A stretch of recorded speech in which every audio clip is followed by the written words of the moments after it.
Let's have one more clip of Larry Kudlow on Jake Tapper's show. This is where he is very concerned, ladies and gentlemen. As you know, there's a ton of jobs opening up for people, great paying jobs. Maybe you get to hand somebody their bag of food out on the street corner to them, and or maybe you get rehired, at the Best Buy. Who knows? But so much so that there's so many jobs out there, and they need to be filled. But the problem is, so many people are sitting around like fat cats, collecting unemployment. Sometimes unemployment that might be marginally more compensation than their actual crappy job. And that's a problem, because we can't have the American people feeling like they aren't compelled to rush into what could be a dangerous situation for them by staying home. Start right in. The federal government program for unemployed Americans gives them an extra $600 a week in benefits, but it's slated to run out in 6 weeks. And now, obviously, the health effects and economic effects are going to last longer than that. Should American families that are receiving these extra $600 checks right now expect that money to stop in August? Well, unemployment benefits will not stop in August. What may well stop, and this reform is necessary. I mean, almost all businesses, frankly, on both sides of the aisle, or mostly both sides of the aisle, understand that the $600 plus up, that's above the state unemployment benefits that they will continue to receive, is in effect a disincentive. I mean, we're paying people not to work. It's better than their salaries would get.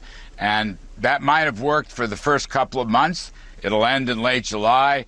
I think that returning to employment, we are, in the administration, the president is looking at a reform measure that will still provide some kind of bonus for returning to work, but it will not be as large, and it will create an incentive to work. You know, that goes along with the other incentives we've generated, the tax rebates, and most particularly, Jake, the PPP, the Payroll Protection Program, which I think was a huge success, $500 billion of forgivable loans. And that's what the May job report showed. 3 million people, surprised everybody. So we want people to go back to work. Temporary layoffs and furloughs can go back to work. That was in the job figures. Unemployment insurance, the weekly numbers, Jake, falling 10 consecutive weeks. So I think we are on our way. We are reopening, and businesses are coming back, and therefore the jobs are coming back. And we don't want to interfere with that process. To be clear here, right? Like, the unemployment benefits at one point are going to run out. And it's unclear that there are jobs for these folks. And people have racked up all sorts of debt. And the idea that you want to incentivize people to go back to work in a time where we have coronavirus surging in maybe a third of the country, surging, unabated. And it's not, there's no reason to think that it's that those numbers are going to we're even at a plateau.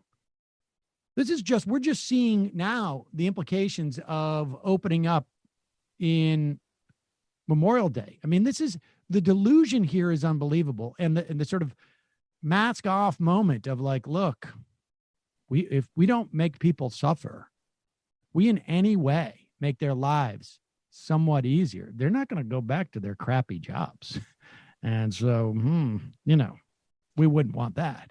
Or, jobs that are crappier than the ones they had before the COVID crisis, right? Yeah. Like, I was reading some analysis yesterday. I forget where it was, but the idea is by sort of imposing austerity on people, imposing workfare requirements on benefits, the government is forcing them to go to resort to taking terrible, precarious, low-paying, and often dangerous jobs You know, anyone can get a job driving Uber, working for Postmates, Amazon, stacking bodies at the hospital. But, you know, absent the government machinations, people might not be willing to do that because these jobs are crappy. And it might be good for certain economic indicators in the short term. It might raise the stock of Amazon. It might raise the stock of Uber, but it's certainly not going to make people's lives any better. Absolutely not. No, but that's secondary. Look, we got to be all part of the Trump economy. It's going great. Everything's going great.